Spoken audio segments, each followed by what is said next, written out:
నమస్తే, welcome to స్టార్9 news. ఇక details చూస్తే మండలంలోని బారాగూడ గ్రామంలో గతంలో కొనుగోలు చేసిన భూమిని అక్రమంగా కబ్జా చేసి షెడ్డు నిర్మించారని యమగొల్లయ్య ఆరోపించారు.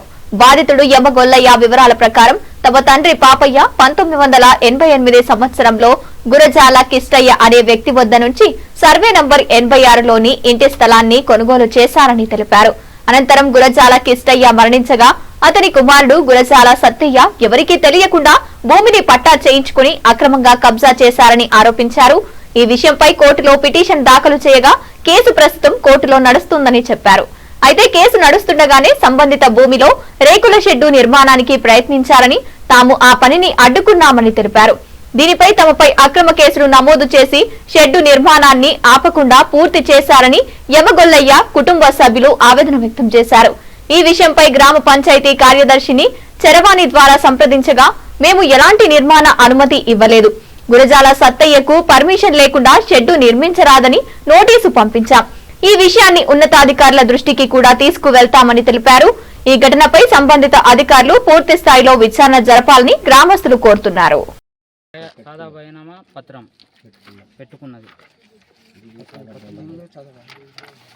ఇది కూడా సాదా బయనంలా పెట్టుకున్నాం. ఇది కూడా సాదా బయనంలోనే పెట్టుకున్నాం, మాకు కాలేదు. ఇది 2025 సాదా బయనం పెట్టుకున్నాం మొన్న. ఇది 2025లో పెట్టుకున్న సాదా బయన పత్రం. ఇంజక్షన్ హైకోర్టు ఇచ్చిన అని చెప్పలేడు, ఇయ్యలే అని చెప్పలేడు సార్. ఆయన మా దగ్గర రాలేదు. మరి ఎట్లా కట్టింది కూడా పర్మిషన్ ఉందా?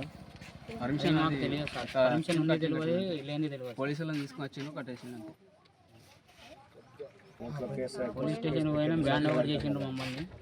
బ్యాండ్ ఓవర్లో ఉన్నాం సార్. మేము ఎటు కాని పరిస్థితుల్లో రోడ్డు మీద పడి ఉన్నాం సార్. ఏం అర్థమవుతుంది. కోర్టులో కేసు నడవబట్టి ఎన్ని రోజులు అవుతుంది? కోర్టులో కేసు నడవబట్టి ఎన్ని రోజులు అవుతుంది? ఒక 6 సంవత్సరాలు అవుతాం సార్. 6 సంవత్సరాల నుంచి కోర్టులో కేసు నడిపి ప్రజెంట్గా కూడా కట్టింది. ప్రజెంట్గా కూడా కట్టింది సార్. నా పేరు ఏమో సాయి కుమార్ సార్. ఎట్లా చేసుకున్నాడు? దొంగతనంలో వేసుకున్నాడు పట్ట. ఎవరికి తెలియదా? ఎవరు తెలియదు సార్. వీళ్ళు కొన్నాలా భూమి? అది కొన్నాం సార్. కొన్ని 40 సంవత్సరాలు అవుతుంది. 40 సంవత్సరాలు అవుతుంది. అప్పటి నుంచి మీకు పట్ట కావాలి? మాకు పట్ట కావాలి. మరి పట్ట ఎందుకు చేసుకోవాలి మీరు అప్పటి నుంచి? మాకు తెలియదు. అది పెద్దమంటారు మా నాన్న తింటాం.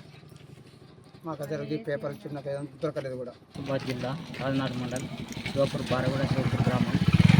మాకు జరిగిన నష్టం గుర్జాల సత్య కిష్టయ్య అనే ఆయన మాకు గత 40 సంవత్సరాల క్రితం భూమి అమ్మాడు. అది ఇప్పుడు కేసు నడుస్తుంది కోర్టులో. ఆ పరంగా మాకు జరిగిన నష్టం ఏంటంటే కొత్తగా ఆయన గోడ నిర్మించాడు, మళ్ళీ ఇల్లు కట్టాడు. దాని పరంగా మేము రోడ్డు మీద పడిపోయాం. మధ్యవర్తులు ఏం చేశారేమో మాకు తెలియక సతమతం అవుతుంది. మా గ్రామ సెక్రటరీ పర్మిషన్ ఇచ్చాడా లేదా అన్నది తెలియక మేము సతమతమయ్యాం. మాకు ఇవ్వలేదు, ఇచ్చాడు అని కూడా చెప్పలేదు. అది కేసులో పెండింగ్ ఉన్నది మాది. మాకు ఇంకా ఆర్డర్ అనేది రాలేదు, అయినా గోడ నిర్మించాడు. ఈ యొక్క గోడ విషయమై మరి పంచాయత్ కార్యదర్శి గారిని కలవడం జరిగింది. మరి పర్మిషన్ ఇచ్చారా మీరు, ఇవ్వలేదా అని అంటే అతను ఇచ్చింది చెప్పలేడు, ఇబ్బంది చెప్పలేడు. అసలు మరి ఏదో ఒకటి చెప్పాలి కదా సార్. మీరు గ్రామ పరిపాలనా అధికారి ఇలా చేస్తున్నారేంటని అడిగితే మాకు అట్లా ఇవ్వడానికి రూల్స్ లేవు, మాకు పై నుండి ఆర్డర్ లేవు అట్లా ఇవ్వడానికి అనేసి అని చెప్పడం జరిగింది. దీనిపై కూడా ఆర్టీఐలో కూడా వీళ్ళు వేసుకున్నారు. ఆర్టీఐ చట్టం ద్వారా మరి పర్మిషన్ ఇచ్చి కట్టారా, ఇవ్వకుండా కట్టారని తెలుసుకోవడానికి ఆర్టీఐలో కూడా దరఖాస్తు చేసుకొని ఉన్నారు. ఇక దానికి సంబంధించిన పూర్తి సమాచారం ఇంకా మాకు అందలేదు. అటెస్టేషన్ కాపీలో కూడా సంతకం పెట్టారు వీళ్ళు దరఖాస్తు చేసుకున్న రోజు.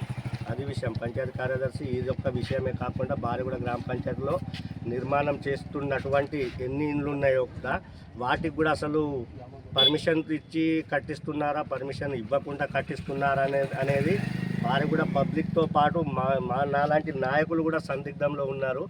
అసలు దీనిపై పై అధికారులు స్పందించి కొంత సమాచారం సేకరించాలి. రాత్రికి రాత్రి కూడా గుడిసెలు వెలుస్తున్న సందర్భం బారగూడ గ్రామ పంచాయతీ జరుగుతుంది. అక్కడ ఎస్సీ కాలనీలో రాత్రికి రాత్రి ఒక గుడిసేసిండ్రు. దానిపైన కూడా వివరణ కోరగా పంచాయత్ సెక్రటరీ గారు ఇప్పటి వరకు సమాధానం చెప్పలేరు. ఇంకా బారగూడ గ్రామంలో కొత్తగా గ్రామ పంచాయతీ ఇందిరమ్మ ఇండ్లు కూడా నిర్మాణం చేపడుతున్నారు. మరి వాటికి కూడా పర్మిషన్ ఇస్తున్నారా, ఇవ్వడం లేదా? మరి రేపు వాళ్ళకు ఒకవేళ ఇవ్వనియడారా? రేపు వారికి కరెంటు బిల్లు కానివ్వండి, కరెంటు మీటర్ కానివ్వండి, నల్ల బిల్లు కానివ్వండి, ఇంటి ఆస్తి విలువ పత్రం కూడా ఎలా దొరుకుతుంది? ఇప్పుడు ఇల్లు కట్టుకున్నంత మాత్రాన ఒట్టిగానే ఇల్లు ఉంటే కుదరదు కదా, దానికి అన్నీ ఉంటేనే బాగుంటుంది అనేసి ఈ సందర్భంగా మీడియా ముందు నేను తెలియజేస్తున్నాను.